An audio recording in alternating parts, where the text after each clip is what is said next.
दोस्तों, क्या आपको पता है नवरात्रि साल में हर महीने आती हैं। इन सभी नवरात्रियों में 4 नवरात्रियों का अत्यंत महत्व है।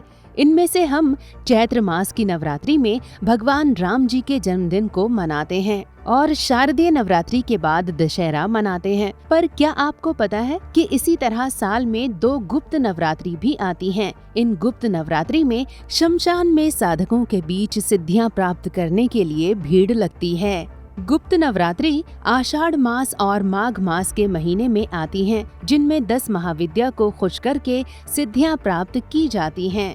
दोस्तों, दरअसल ये 10 महाविद्या और कोई नहीं बल्कि शिवजी की पहली पत्नी मां सती से निकली हैं। पुराणों के अनुसार जब दक्ष के यज्ञ में जाने से शिवजी ने मां सती को मना कर दिया था, तो मां ने क्रोध में शिवजी के मार्ग को 10 दिशाओं से घेर लिया। अपने 10 अलग रूप में मां 10 महाविद्या के नाम से प्रकट हुई। इनमें से पहली महाविद्या मां काली हैं, जो भक्तों को मन चाहा वरदान देती हैं। रौद्र रूप में मां ने कपालों से बनी माला को धारण किया है।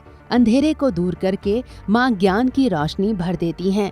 मां काली को कौशिकी के नाम से भी जाना जाता है और इन्होंने चंड मुंड, रक्त बीज और शुंभ निशुंभ का भी वध किया था। महाकाली 5 तत्वों से परे हैं और उनके साथ ही संसार के निर्माण का कार्य प्रारंभ होता है। जिनकी स्तुति ब्रह्मा करते हैं, वही ब्रह्मा, विष्णु और शिव को उत्पन्न करती हैं और संसार के प्रलय के बाद ब्रह्मा, विष्णु और शिव इन्हीं में समा जाते हैं। मां काली या महाकाली के दोनों हाथों में खड्ग और मुंड है, जो उनकी संहारिणी शक्ति को बताते हैं, और उनके 2 हाथों में वर और अभय की मुद्रा है, जो संसार के पुनः निर्माण की शक्ति को बताते हैं। दूसरी शक्ति मां तारा है। कहा जाता है कि जब शिवजी के द्वारा हलाहल विष का पान हुआ तो मां तारा ने उन्हें शांत किया था। मां के 3 नेत्र भक्तों को मोक्ष और मुक्ति प्रदान करते हैं। मां तारा से ही 5 तत्वों आकाश, जल, वायु, पृथ्वी और अग्नि उत्पन्न होते हैं। कहा जाता है कि मां तारा और अक्षोभ्य ने भगवान सूर्य को उत्पन्न किया और आदेश दिया कि वे पृथ्वी पर जीवन लाने के लिए रोज प्रकाशित हों। भगवान अक्षोभ्य भगवान शिव का ही स्वरूप हैं। जब मधु कैटभ का संहार हुआ तो दोनों दैत्यों के शरीर से ही पृथ्वी के भूमि क्षेत्र का निर्माण किया गया, परंतु दैत्यों के शरीर के पापों की वजह से पृथ्वी पर जीवन का विकास नहीं हो पा रहा था। तब भगवान शिव अक्षोभ्य भगवान के रूप में अवतरित हुए।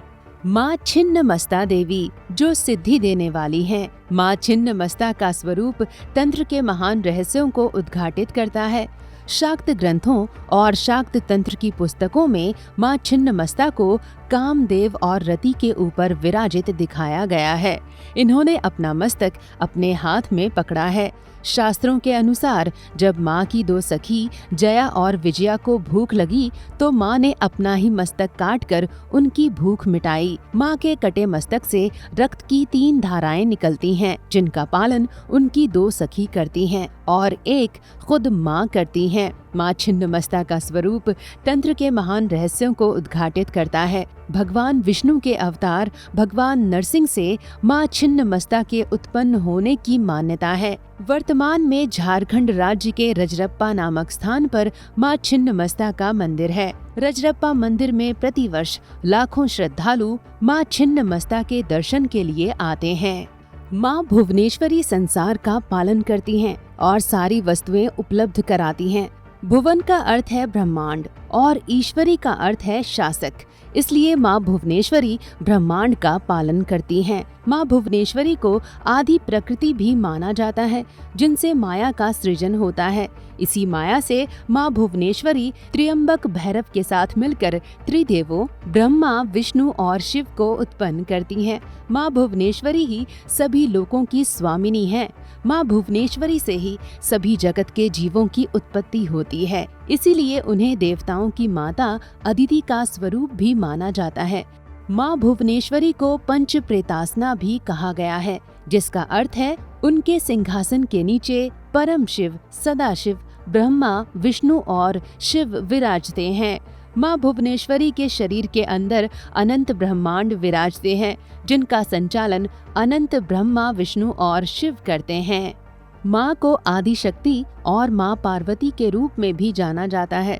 मस्तक पर माँ ने अर्ध चंद्रमा धारण किया है।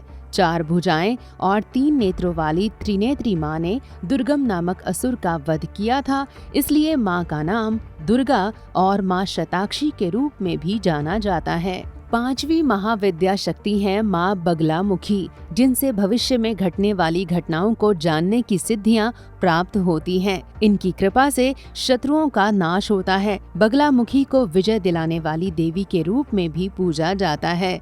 ऐसी मान्यता है कि शत्रुओं पर विजय पाने के लिए बगलामुखी की आराधना की जानी चाहिए।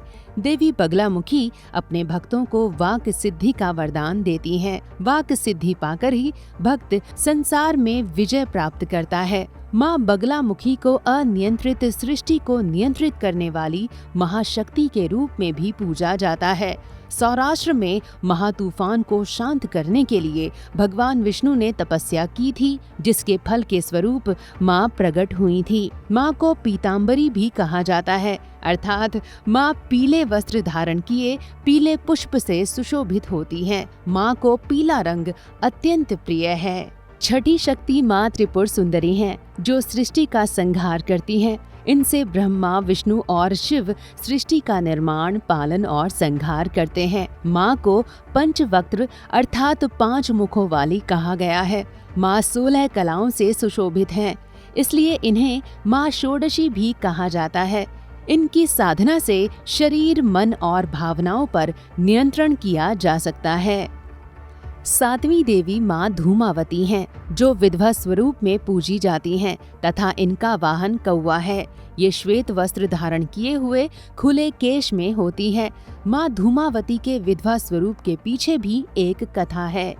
मान्यताओं के अनुसार एक बार माँ पार्वती को भूख लगी। इस पर इन्होंने अपने पति भगवान शिव को ही निगल लिया था और सारा संसार भगवान शिव से रहित हो गया था। माँ धूमावती को लक्ष्मी जी की बड़ी बहन ज्येष्ठा भी कहा गया है, लेकिन वे लक्ष्मी जी की तरह धन संपत्ति देने वाली देवी नहीं थीं, बल्कि वे तो जहाँ भी जाती वहाँ दरिद्रता का वास हो जाता। इसलिए उनका एक नाम अलक्ष्मी या दरिद्रता देवी भी है। लेकिन साधकों को सिद्धियां देने वाली ये देवी शत्रुओं का नाश भी करती हैं। और इन तमाम अशुभताओं के बावजूद माँ धूमावती वर मुद्रा में दिखाई गई हैं। उन्हें संतान देने वाली देवी के रूप में भी पूजा जाता है। वे सभी प्रकार की सिद्धियों को देने वाली माँ हैं। वे मानव जीवन की सभी समस्याओं का समाधान करके उसे मोक्ष प्रदान करने वाली महाशक्ति हैं।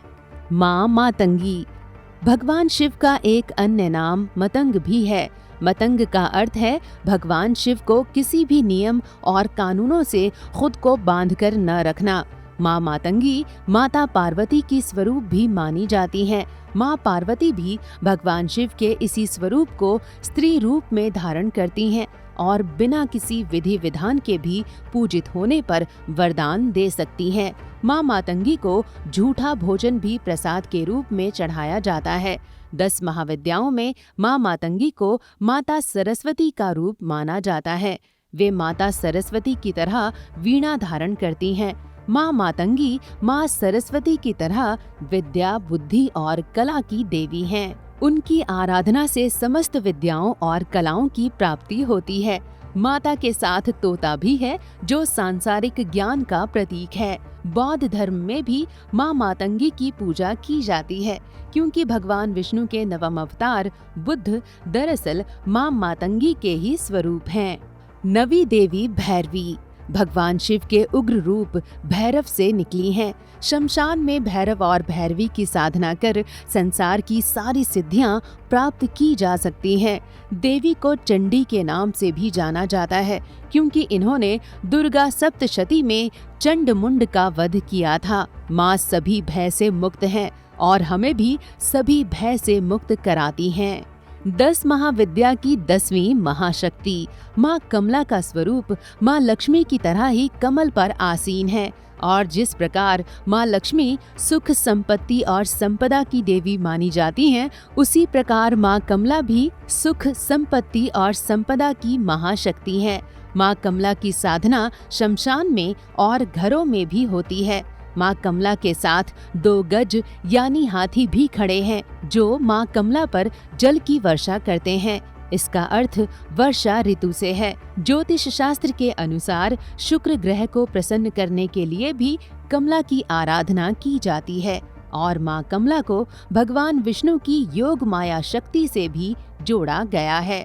दोस्तों, इसी तरह धर्म से जुड़ने के लिए सब्सक्राइब करें हमारा चैनल द कर्मा। और अगर जानकारी अच्छी लगी हो तो इस वीडियो को लाइक और शेयर जरूर करें। धन्यवाद।